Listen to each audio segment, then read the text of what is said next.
Oh yeah. Oh yeah. House wreckage in Box City. And that's why I am a little bit grungy too.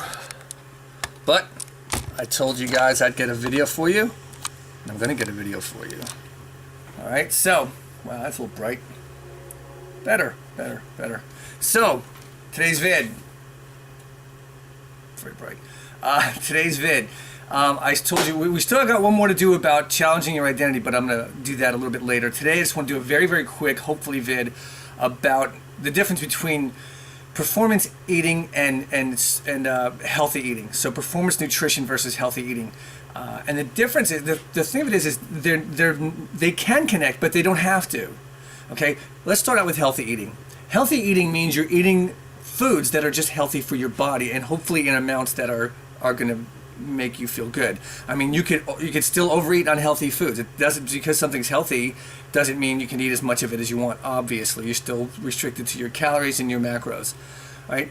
But healthy eating still is a very important first step. I think there's so much junk out there, and I understand that healthy eating is a little bit more expensive. It is.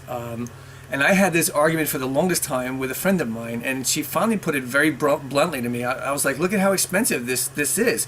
And she said, you're going to eat it. And I kept saying, yeah, but it's, $7.99 a pound. She goes, you're going to eat it.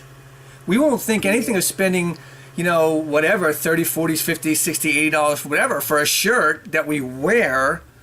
But oh, well, something over $3.99 a pound that we're going to put in our bodies is all of a sudden restrictive for us. It alarms people. So, it's a real mindset shift when you realize that every time you go shopping, you are building your body every time. And anything that you put in your body should be something that the body can use. The body will use everything you give it. It will use alcohol and nicotine and heroin and everything, because the body is an incredibly adaptive mechanism. But give it the things that it needs, the things that it really wants in nature, in the most natural form possible, and it's going to respond by becoming healthier. Now, let's say what that means. Healthier, okay? Healthier doesn't mean fitter. It doesn't mean weight loss. It probably will, but it doesn't necessarily mean. Healthy is how you feel and how you are able to move and how you are able to be in the world. You have a little bit more energy. You can get up in the morning. You don't feel horrible all day. That's healthy, okay? So that's the thing about healthy eating. Healthy eating, very simple. Natural ingredients. Let's just start top line, okay? No hydrogenated oils, no artificial flavors, no artificial colors. Those three alone are huge. They will eliminate a whole lot of foods that you probably still want to eat. Second tier even, any kind of white sugar, any kind of refined sugar or flour. I mean, I don't know about the whole gluten thing yet. I'm not completely on board. I think it probably has some validity.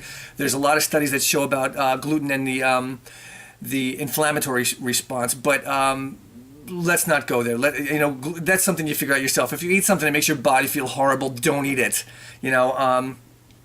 So just those things, okay? No artificial colors, no artificial flavors, no hydrogenated oils, no refined sugars, no high fructose corn syrup, and then after that, it's just a matter of, you're really pretty much there. It's really food. I just tell people, like, I have one requirement of the food I eat, that it be food. So that's healthy eating. Ice cream, Ben & Jerry's is healthy food. It's not maybe necessarily good for you in copious amounts, but there's nothing unfood in it. So that's healthy eating, okay? Now we go to performance nutrition. Performance nutrition is when you are dialing your macros and your calories in for a specific point, okay? Now, ideally, you do this in a healthy manner. That's the way I would do it. I have done it in the past. I am not doing it right now because I'm in the middle of so many stuff, which if you called me on it and said that's an excuse, you're right. But I'm doing the best I can, just like you guys, okay? So, performance nutrition, you got to dial your macros in. If you want to change your body, if you want to get stronger, if you want to get more fit, you have to start paying attention to your macros. Macros, again, proteins, carbs, and fats. Okay, you have to have them in the amounts your body needs, and you have to have them in the overall caloric amount that your body needs to either gain muscle and or lose fat. All right. quick aside, gaining muscle and losing fat. About the only people that can gain muscle and lose fat simultaneously are very, very, beginning lifters who are young, 16 to 18, 20 years old, and people that are using chemical enhancements. Because once you hit a certain point, your body just doesn't have that metabolism. It doesn't have that capacity to just do that. You still can build muscle. Don't let anybody ever tell you get stronger and or build muscle as you advance in age. It's not true. I'm 56 years old, and this past year I've gotten stronger over the past year than I have over the past maybe 6 combined. Okay, so you can do it. It takes a lot of work, but you can do it. But back on target, your nutrition. You dial your macros in, and then you still are eating, hopefully, that same food. But when I say it's not necessarily healthy, here's 2 things that are kind of big in that realm of nutrition, of fitness nutrition, which is this. One is there's a thing called as long as it fits your macros. And as long as it fits your macros are people that are going out, and these are people that are doing fitness competitions, and they eat whatever they want as long as it falls into their macros for the day. Pop-Tarts and bacon and hot dog, it doesn't matter. They just eat what they want as long as it falls in their macros. I don't agree with this. I don't care how good your body looks or how shredded you are. It cannot be good for your body to be eating that kind of crap. But that's just my opinion. Do what you want. The other point to make is this. If you are doing something where you're trying to get your body fat to these really, really low levels so you can show that six-pack and be on the beach and everyone's gonna be stunned, you can't. The people that are on these fitness covers are not, they don't look like that year-round. They look like that for maybe 3 weeks at a time. And of those 3 weeks, 2.5 of them are still the end of getting ready. Then they do the photo shoot for about 2 or 3 days that they do the shoots or the competitions or whatever it is they're doing. And then their body has to come up. You cannot be at that low body fat for a length of time. You can't. You can't be at 3%. Not going to happen. So even these fitness models and competitors are not living that way. I mean, lean, really uber lean for year round is maybe 6 to 8% body fat. And again, these percentages that I'm tossing out are just, ballpark figures, but the body cannot maintain that low body. It needs body fat. Okay, so that would be unhealthy. And the people that do competitions, when they're honest, say that. They say, this is not forever, this is for the shoot, and then this is what I'll look like the rest of the year.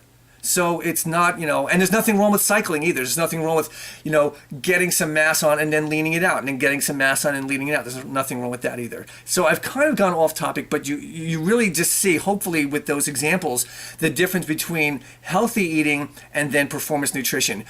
Make sure you're eating healthy. Make sure the stuff that you eat, no matter what you're eating, is food. Make sure it's food. And then once you get that done, start looking at your body and your goals for it and see, is this nutrition that you're doing taking you closer or further away? And if it's taking you further away, then you start having to get toward performance nutrition. I mean, I'm sorry, it's a pain in the ass, but this is what it is. You have to start counting calories. You have to start knowing what you're eating. You have to start knowing the amounts you're eating, at least in a general way. And you have to start definitely knowing the amount of calories you're getting a day. Because at the end of the day, I mean, macros count and all that, but that's really the kind of the icing. The cake is calories. Calories in, calories out, gaining weight, losing weight. End of story. It just is. It's mathematics. There's nothing fancy or secret or anything else about it. People that get shredded are calorie deficient. People that are bulking are calorie surplus. And that's it. And by the way, when you're adding muscle to your body, once you're past 18 years old, you are going to add body fat, and you're going to have to just deal with that until you get to the point where you're ready to lean that out. All right, that's everything for today. I'm going to get back to packing. I hope you guys have an awesome day. It's about 11:45, and I got to get to the gym sometime today, and I have a gig tonight at Thomas Sweet. So anybody in the Princeton area, come on out to Thomas Sweet on Nassau, and I'll be there outside, hopefully, because now it's starting to cloud over. So we'll see. Keep your eyes on the skies and keep your eyes on your prize. And I will talk to you guys soon. All right? Stay strong. See you later.